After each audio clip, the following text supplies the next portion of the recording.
ना समातों में तपश गुले, ना नज़र को वक्फ़े अज़ाब कर।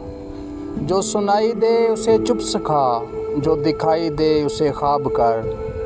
अभी मुंतशिर ना हो अजनबी, ना विसाल रुत के करम जता। जो तेरी तलाश में गुम हुए, कभी उन दिनों का हिसाब कर। मेरे सब्र पर कोई अजर क्यों, मेरी दोपहर पर अबर क्यों। मुझे ओढ़ने दे अज़ियतें, मेरी आदतें ना ख़राब कर। कहीं आबलों के बंवर बजें, कहीं धूप रूप बदन सजें। कभी दिल को थल का मजाज दे, कभी चश्मे तर को चनाब कर।